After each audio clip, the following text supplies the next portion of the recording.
नमस्कार, मी विलास बडे. न्यूज 18 लोकमतच्या या बुलेटिनमध्ये आपल्या सगळ्यांचं स्वागत. राज्याला गेल्या 2 दिवसापासून सुरू असलेल्या पावसाचा मोठा तडाखा बसलाय. अनेक जिल्ह्यात तुफान पाऊस कोसळतोय. जळगाव जिल्ह्यात तर पावसानं अक्षरशः हाहाकार माजवलाय. चाळीसगाव शहर पाण्याखाली गेले. काय जळगाव जिल्ह्यासह इतर जिल्ह्यातली पावसाची स्थिती आहे जाणून घेणार आहोत या विशेष कार्यक्रमातून.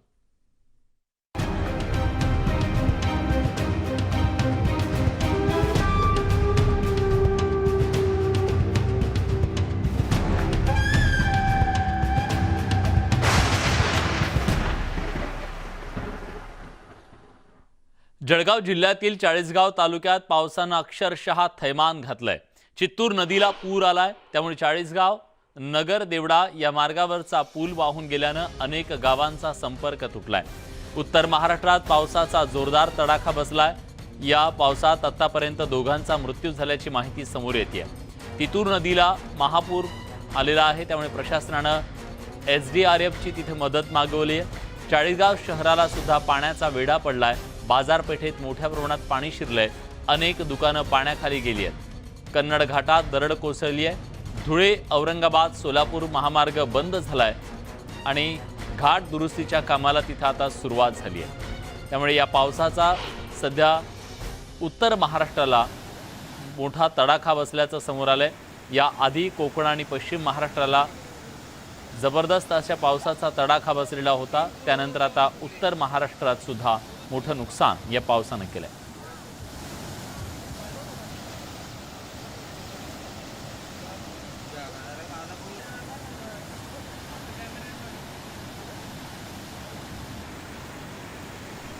गेल्या 2 दिवसांपासून पावसाचं पुनरागमन झालं. उत्तर महाराष्ट्रासह महाराष्ट्रामध्ये मराठवाडा, विदर्भ, पश्चिम महाराष्ट्र, कोकण या सर्वच भागामध्ये मुसळधार पाऊस कोसळतोय. पण उत्तर महाराष्ट्रामध्ये झालेल्या पावसानं पूर परिस्थिती निर्माण झाली.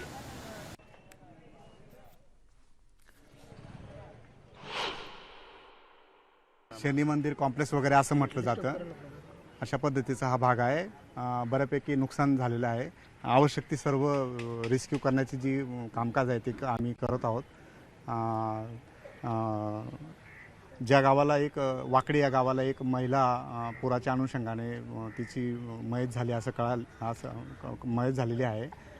तिचेही जे काय आहे ते बाकीची सगळी प्रोसेस आहे तसा आवश्यक ते रिपोर्ट आम्ही केलेला आहे.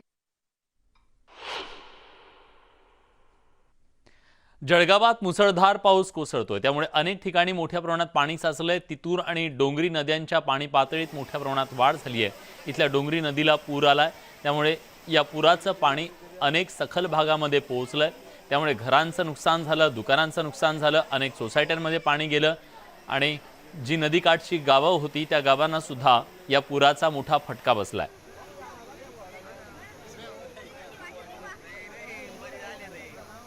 लक्ष्मण घाटोळ आपले प्रतिनिधी आता आपल्या सोबत जोडले गेलेले आहेत. लक्ष्मण, आताची नेमकी कशी पूर परिस्थिती आहे? मदत कार्य कसं सुरू आहे? आता आपण चाळीसगावमध्ये आहोत आणि चाळीसगावचा दर्गेचा हा परिसर आहे. आपण दृश्यांमध्ये बघू शकतो दर्गेकडे जाणारा हा संपूर्ण रस्ता जो आहे त्यावर पाणी आलेलं आहे आणि दृश्यांमध्ये किती मोठ्या प्रमाणात नुकसान झालेलं आहे हे सांगण्यासाठी ही दृश्य पुरेशी आहे. आता आपण या चाळीसगावच्या मुख्य बाजारपेठेमध्ये आहोत. गुडघ्याच्या वर इतकं पाणी या ठिकाणी आहे. अनेक वाहनं जी आहे ती या पुराच्या पाण्यात अडकलेली आहे आणि ही वाहनं काढण्याचं काम युद्धपातळीवर हे नागरिक करताना आपल्याला पाहायला मिळत आहे. अनेक मालवाहतूक गाड्या ज्या आहे त्या अशा प्रकारे या ठिकाणी अडकलेल्या आहे आणि त्या काढण्याच्यासाठी हे जे नागरिक आहे या परिसरातले ते प्रयत्न करत आहेत. तर अनेक वाहनं जी आहे ती या नदीतून वाहून गेलेली आहे ती देखील आपल्याला दृश्यांमध्ये या ठिकाणी बघायला मिळू शकते. अनेक मोठ्या ट्रक ज्या आहे त्या देखील उलटलेल्या आहे. याचा अर्थ आणि हे दृश्य हे सांगताय की या ठिकाणी किती मोठ्या प्रमाणात पाऊस होता आणि किती पुराचा जो फ्लो होता तो किती मोठ्या प्रमाणात होता हे सांगण्यासाठी या उलटलेल्या या ठिकाणच्या ट्रक आपल्याला बघायला मिळत आहे. मोठ्या प्रमाणात पुराचं पाणी जे आहे ते या चाळीसगाव परिसरामध्ये शिरलं आणि या ठिकाणी पूर्णतः नुकसान केलं. काही नागरिक आपल्या सोबत आहे. आपण त्यांच्याशी संवाद साधूया, त्यांच्याशी बोलण्याचा प्रयत्न करूया. यहाँ पे कितना नुकसान आपका हुआ है? कब से बारिश चालू थी? यहाँ पे कल से बारिश चालू है और यहाँ पे कम से कम 20 से 25 दुकानें हैं जिसका काफ़ी ज़्यादा नुकसान हुआ है यहाँ पर। और आपके टीवी के मार्फत से बताना चाहता हूँ मैं सरकार को कि ये इस 40गांव तालुके के अंदर काफ़ी बार बाढ़ आ चुका है, पर यहाँ पे सरकार के मौजन से कोई भी मुआवजा नहीं दिया जाता दुकानदार को। उल्टा दुकानदार को यहाँ पे जो राजगीर लोग हैं उल्टा आके धमकी दी जाती है कि भाई यहाँ पे तुम ऐसा कर रहे हो वैसा करो, पर ऐसा कुछ भी नहीं होता क्योंकि बाढ़ का जो नियोजन है ऊपर से गलत होता है।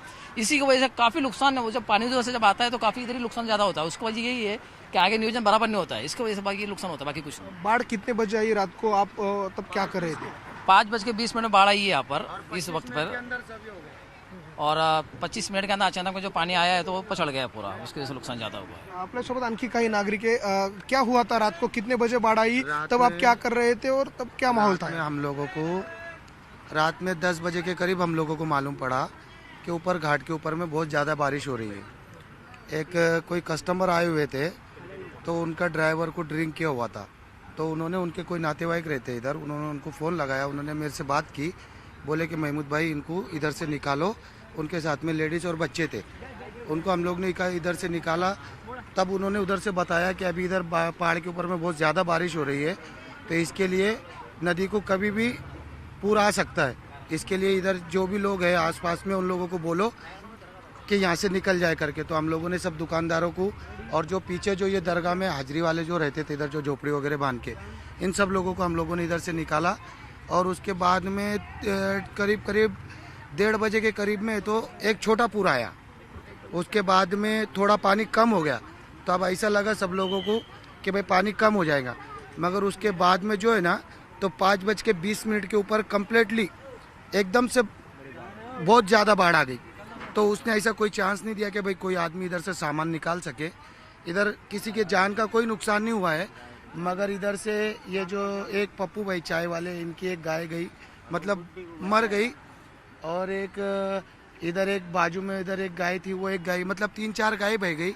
इस ट्रक के ऊपर में एक बच्चा था छोटा, और वो क्या नाम राजपूत, वो सुनील राजपूत, वो सुनील राजपूत नाम का एक बंदा है, उन्होंने बेचारों ने इधर से रेस्क्यू किया, वो रस्सी वगैरह बांधकर, और उस बच्चे की उन्होंने जान बचाई। आपण बघतोय की नागरिकांच्या या प्रतिक्रिया अशा प्रकारे रात्रीची परिस्थिती निर्माण झाली ती अशी पहाटेच्या दरम्यानची होती, त्यामुळे अनेक नागरिक जे आहे ते त्या दर्गेच्या त्या बाजूला अडकले, ती देखील दृश्यांमध्ये बघू शकतो। त्या बाजूला जे दर्गेच्या आतमध्ये जे लोक अडकलेले आहे त्यांना बाहेर आणण्यासाठीचे प्रयत्न जे आहे ते केले जात आहे, मात्र पाण्याचा प्रवाह जो आपल्या दृश्यांमध्ये दिसतोय तो देखील अधिक आहे, त्यामुळे आतमध्ये अडकलेली लोक बाहेर येऊ शकत नाही। आणि हा जो समोर दिसणारा जो रस्ता आहे तो देखील 40गावच्या मुख्य बाजारपेठेकडे जातो, मात्र तो देखील रस्ता पूर्णतः बंद आहे। या दर्गेच्या भागात यायचं ठरलं तर तब्बल 20 ते 25 किलोमीटरचा फेरा मारून मदत कार्य करणाऱ्या पथकांना या ठिकाणी यावं लागतंय। आता देखील अनेक वाहनं जी आहे ती या ठिकाणी अडकलेली आहे, ती या पुराच्या पाण्यातून बाहेर काढण्याचे शर्थीचे प्रयत्न हे व्यावसायिक या ठिकाणचे करताय। अनेक दुकानं या लक्ष्मण, ही जी दर्गेच्या परिस्थिती सध्या निर्माण झाली, एकतर आहे की पाऊस मुसळधार कोसळलेला आहे, पण मोठ्या प्रमाणात झालेलं अतिक्रमण सुद्धा याला कारणीभूत आहे का? कारण जे दिसतंय तसं चित्रामध्ये निश्चित हा संपूर्ण नदीचा परिसर आहे आणि या नदीच्या परिसरामध्ये अनेक दुकानं जी आहेत ती नदीच्या प्रवाहाच्या बाजूला नेमकी थाटली गेलेली आहे आणि त्यामुळे कदाचित अचानक जो पूर आला त्यामुळे ही सर्व दुकानं जी आहे ती पाण्याखाली गेलेली आहे। आपण दृश्यांमध्ये बघू शकतो दर्गेचा हा संपूर्ण परिसर आहे आणि या ठिकाणी दर्गेमध्ये पूजेसाठी जी साहित्य घेऊन जातात त्याची ही सगळी दुकानं आहे, ती दुकानं पाण्याखाली गेलेली। आपण जसं म्हटलो की या नदीच्या परिसरामध्ये झालेली अतिक्रमण देखील याला जबाबदार आहेत, मात्र पहाटेच्या दरम्यान अचानक पूर आला आणि त्यामुळे या नागरिकांना बाहेर पडणं शक्य झालं नाही। पुराचं प्रमाण हळूहळू वाढतं, मात्र काल अचानक मोठ्या प्रमाणात जी ढगफुटी झाली त्या ढगफुटी सदृश हा पाऊस होता आणि त्यामुळे नागरिकांना या ठिकाणून हलणं शक्य झालं नाही किंवा या परिसरामधून बाहेर पडायला त्यांना संधी मिळाली नाही आणि त्यामुळे ही दुकानं जी आहेत ती आज आपल्याला पूर्णतः पाण्यात गेली, त्यामुळे यांचं मोठ्या प्रमाणात नुकसान झालेलं आहे। अनेक जनावरं देखील या पुराच्या पाण्यामध्ये वाहून गेली आणि त्यामुळे जीवितहानी झाली नसली तर मनुष्यहानी नाही, मात्र प्राण्यांचं मोठ्या प्रमाणात जीवितहानी या ठिकाणी झालेली आहे असं देखील इथल्या नागरिकांनी सांगितलेलं आहे। मी पुन्हा एकदा आपले व्हिडिओ जर्नलिस्ट हेमंत बागुल यांना विनंती करतो की आपण हा जो पुढचा परिसर आहे तो मुख्य या ठिकाणचा बाजारपेठेचा परिसर आहे तो देखील पाण्याखाली गेलेला आहे आणि त्यामुळे या ठिकाणच्या लोकांचं नागरिकांचं मोठं नुकसान झालेलं आहे। अनेक छोटी मोठी दुकानं आहेत, त्या दुकानांमध्ये 10 ते 12 फुटांपर्यंत पाणी गेलेलं होतं। अनेक लोकांना घराच्या छप्परवरती त्याचा आसरा घ्यावा लागला आणि त्या ठिकाणी रात्रभर पहाटेपर्यंत जोपर्यंत रेस्क्यूची टीम येत नाही तोपर्यंत या समोरच्या घरांवरती त्यांना राहावं लागलं आणि त्यानंतर पहाटे रेस्क्यूची टीम 6-7 वाजेनंतर आली, त्यावेळेला ह्या लोकांना बाहेर काढण्यात आलं। ठीक आहे, पण अशा लक्ष्मण प्रकारे ही नागरिक ज्या पद्धतीने आता आपल्याला दिसत आहे दृश्यांमध्ये, लक्ष्मण, आता आपल्याला दिसतंय ह्या सगळ्या दृश्यांमध्ये की जी दुकानं होती, छोटी छोटी दुकानं होती, चहाच्या टपऱ्या असतील किंवा छोटी दुकानं असतील, हातावर पोट असणारी ही सगळी मंडळी आहे, यांना दिलासा देण्यासाठी, या संकटात त्यांना आधार देण्यासाठी कोणी राजकीय नेते तिथे पोहोचलेत का? कोणी त्यांची पाहणी केली का? दखल घेतली का? मंत्री गुलाबराव पाटील यांनी या भागाकडे आता कूच केलेली आहे असं माहिती आता मिळालेली आहे। ते या चाळीसगावचा जो ग्रामीण भाग आहे त्या ठिकाणचा पाहणी दौरा करताय। ग्रामीण भागामध्ये देखील मोठ्या प्रमाणात नुकसान झालेलं आहे। चाळीसगावच्या 5 ते 7 गावं जी आहे ती पाण्याखाली आलेली आहे आणि एक महिला, ज्या वाकड नावाचं गाव या चाळीसगावच्या परिसरामध्ये आहे, त्या ठिकाणची एक महिला ज्या घरातली आहे वाहून गेली, त्या ठिकाणी ते आता पाहणी करताय आणि थोड्याच वेळात ते चाळीसगावच्या मुख्य बाजारपेठेमध्ये येतील आणि या ठिकाणच्या नागरिकांची संवाद साधणार आहे। मात्र तहसीलदार, प्रांत, त्याचबरोबर तलाठी पातळीवरती पंचनामे करण्याचे काम जे आहे ते या ठिकाणी केले जात आहे आणि नागरिकांना दिलासा देण्यासाठी पंचनामा होईल आणि त्यानंतर नुकसानीचा आकडा समोर आल्यानंतर नागरिकांना दिलासा मिळणार आहे। नक्कीच तुम्ही सोबत राहा, आपल्या आणखी काही महत्त्वाची माहिती तुमच्याकडून आम्ही जाणून घेऊ। पण यानंतरची बातमी मुसळधार पावसाची, पण औरंगाबादमधली आहे, कारण मुसळधार पावसाचा फटका तिकडे औरंगाबादला सुद्धा बसला। औरंगाबादमधल्या कन्नड घाटात 3 ठिकाणी दरड कोसळली आहे, त्यामुळे धुळे, औरंगाबाद, सोलापूर महामार्गावरची वाहतूक ठप्प झाली आहे। दरड कोसळल्यानं घाटात वाहनांच्या लांबच लांब रांगा लागल्या। दरड कोसळल्यानं घाटात चिखल पसरला। हा चिखल बाजूला केल्याशिवाय वाहतूक सुरळीत होणं अशक्य आहे, त्यामुळे प्रशासकीय यंत्रणा इथं प्रयत्न करतायत या चिखलाला बाजूला सारण्याचा, रस्ता मोकळा करण्याचा। त्याचं कारण असं आहे, जेव्हा दरड कोसळली तेव्हा खूप मोठा मातीचा ढिगारा हा डोंगराचा खाली आला, रस्त्यावरती तो साचला आणि अनेक वाहनं सुद्धा त्याच्यात रुतून बसली आणि त्या वाहनांना त्या चिखलातून बाहेर काढणं हे अत्यंत झिकिरीचं बनलंय। शर्थीचे प्रयत्न सध्या तिथं केले जात आहेत। सर्व जनतेला माझे आव्हान आहे की कन्नड घाटात खूप मोठ्या प्रमाणात दरड कोसळलेले आहे, तरी कृपा करून नागरिकांना आव्हान आहे की त्यांनी कन्नड घाटात येऊ नये। त्यांना जर औरंगाबाद जायचं असेल तर त्यांनी नांदगाव मार्गे जावे आणि औरंगाबादकडून जर यायचं असेल तर त्यांनी जळगाव मार्गे यावे, ही सर्व नागरिकांना नम्र विनंती आहे। याबद्दल अधिक तपशीलवार माहिती देण्यासाठी सचिन जिरे, आपले प्रतिनिधी, आता आपल्या सोबत या कन्नड घाटातूनच जोडले गेलेले आहेत। सचिन, कन्नड घाटातली आत्ताची परिस्थिती नेमकी कशी आहे? दरड त्याचा रडारोडा सगळा रस्त्यावरती आलेला होता, तो रडारोडा बाजूला करण्यात आलेला आहे का? रुतलेली वाहनं बाजूला करण्यात आली आहेत का? नक्कीच या जो महामार्ग होता, या महामार्गावरील जे घाट आहे, या घाटावरती जी परिस्थिती होती ती पूर्वीपेक्षा आता बेहतर आहे। या ठिकाणी जी आहेत, पण मात्र दुसरीकडे जे वाहनांच्या रांगा आहेत त्या जशाच्या तशाच आहेत।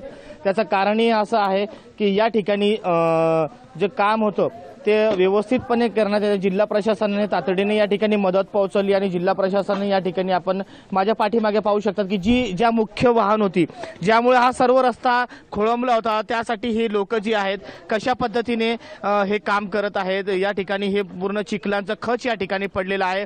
पोलीस देखील आहेत, पोलीस देखील या ठिकाणी यांना मदत करत आहे। कर्मचारी देखील आहेत, पोलीस कर्मचारी असो, पोलीस अधिकारी असो, महसूलचे अधिकारी असो, त्यासोबतच इथे जे वाहनधारक अडकलेले आहे मागील 15 तासापासून ते वाहनधारक देखील मोठ्या प्रमाणात या ठिकाणी मदत करत आहे। नागरिकांना ही वाहन काढण्यासाठी ही मदत सर्व सुरू आहे। आपण थोडं जर आपण पुढे जाऊन पाहिलं असता की ही जी मुख्य वाहन आहे जी अडकलेली आहे, ज्याच्यामुळे हा सर्व तो रस्ता आहे जरोसी तो जो आहे तो ही वाहन आहे, हीच वाहन काढण्याचा मोठ्या प्रमाणात प्रयत्न सुरू आहे आणि या ठिकाणी आपण पाहू शकतात अधिकारी वर्ग देखील आणि पोलीस कर्मचारी देखील यांना मदत करत आहेत। ही वाहन जी आहे ही आणि काही वेळात ही वाहन निघण्याचा मार्ग मोकळा होत आहे. सचिन, अत्यंत रहदारीचा असा हा रस्ता आहे. हा रस्ता कधीपर्यंत खुला केला जाऊ शकतो याबद्दलची काही माहिती प्रशासनाकडून मिळाली आहे?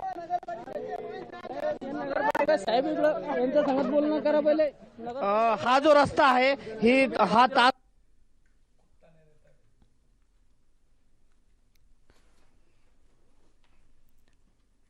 सचिन, तुमचा आवाज आमच्यापर्यंत हा जी दरड होती, हा, ही जे हा. मोठे मोठे दरड होती, त्या दरड संपूर्णपणे ज्या मोठे दगड होते बाजूला करण्यात आलेला आहे. दुसऱ्या बाजू जी आहे हा चिखलचा जो प्रश्न आहे, तो चिखल जो बाजूला करण्यात प्रश्न आहे तो चिखल जो बाजूला करण्यात येत आहे. एक वाहन जर इथून बाजूला झाली आणि हे सर्व चिखल बाजूला झाले तर येत्या 1 ते 1.5 तासाने हे सर्व रस्ता जो आहे तो खुला करण्यात येईल आणि प्रथम दर्शनी दिसत आहे. सचिन, पर्यायी मार्ग काय सांगितलाय आता औरंगाबादला जाण्यासाठी, धुळ्याकडे जाण्यासाठी? हॅलो, आवाज येतोय? हा, येतोय. बोला. पर्यायी मार्ग काय सांगितला वाहन चालकांना? कारण न्यूज 18 लोकमतच्या माध्यमातून आपण आवाहन करूया. भुसावळकडून येणारा दुसरा एक मार्ग आहे. हा, ठीक आहे. धन्यवाद सचिन, तुम्ही दिलेल्या सगळ्या सविस्तर माहितीबद्दल. तेव्हा नागरिकांनी सध्या तरी या मार्गाने जाणं टाळायला हवं, कारण अजून इथला रस्ता पूर्णपणे सुरळीत झालेला नाहीये. पावसाच्या या सगळ्या बातम्यांसोबत, त्याच्या हाहाकारासोबत बुलेटिनमध्ये एक छोटासा ब्रेक घेतोय. ब्रेकनंतर इतर काही महत्त्वाच्या घडामोडी जाणून घेऊया. कुठे जाऊ नका, पहा फक्त न्यूज 18 लोकमत.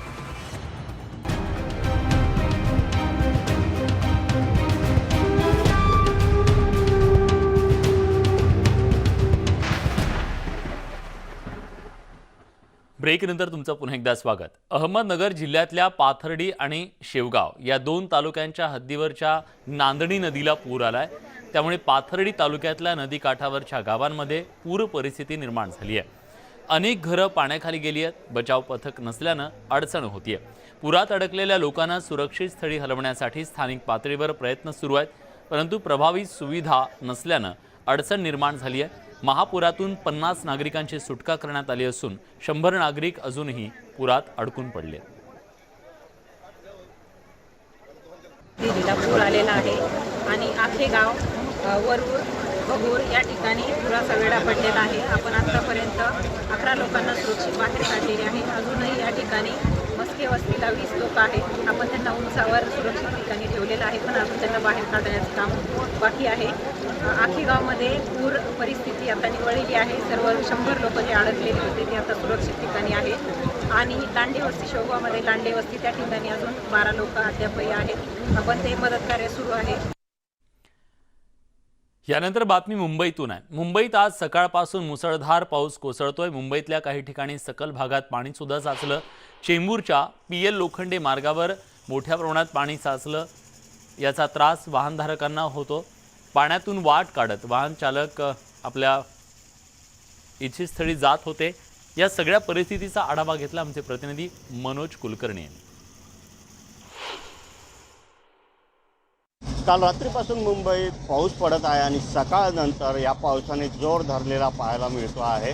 सकाळपासून पडणाऱ्या या पावसामुळे मुंबईतल्या अनेक ठिकाणी सखल भागामध्ये पाणी भरल्याचं पाहायला मिळतं आहे. मी आहे आता चेंबूरच्या या PL लोखंडे मार्गावर आणि या ठिकाणी बघू शकतो कशा प्रकारे पाणी भरलेलं आहे आणि या पाण्यातूनच अनेक वाहनधारक जे आहेत ते जात असल्याचं पाहायला मिळतं आहे. पावसाळा म्हटलं की या रस्त्यावर नेहमीच पाणी भरलं जाते, परंतु या पाण्याचा उपसा करण्यासाठी एक पंपसुद्धा लावण्यात आलेला आहे. परंतु पावसाचा जोर जास्त असल्यामुळे अजूनही पाणी कमी झालेलं आहे. त्यामुळे जे वाहनधारक आहे ते पावसातूनच आपल्या वाहनांना घेऊन जात असल्याचं पाहायला मिळत आहे. एकंदरीतच या ठिकाणी पावसाळ्यात दरवर्षी मोठ्या प्रमाणात पाणी भरत असते. जो अमरमहल जंक्शन आहे तिकडनं येणारं पाणी असेल किंवा खाडीमध्ये जाणारं पाणी असते ते सुद्धा अडवण्यात आल्यानंतर या ठिकाणी पाणी भरत असते. या ठिकाणी पाणी भरण्याची ही नेहमीची समस्या आहे, परंतु अजूनही ही समस्या मात्र या ठिकाणी सुटलेली नाही. त्यामुळे कुठेतरी मुंबईकरांना या पाणी भरण्यापासून कोणी रोखू शकलेलं नाही आहे आणि त्यातूनच त्यांना वाट काढत दरवर्षी जावं लागतं. व्हिडिओ जर्नलिस्ट मोहन दुबेचा मनोज कुलकर्णी, न्यूज 18 लोकमत, मुंबई. दुसरीकडे हवामान विभागानं राज्यातल्या अनेक जिल्ह्यांना तुफान पावसाचा इशारा दिलाय. नदीकाठच्या गावांना हवामान विभागानं सतर्कतेचा इशारा दिलाय.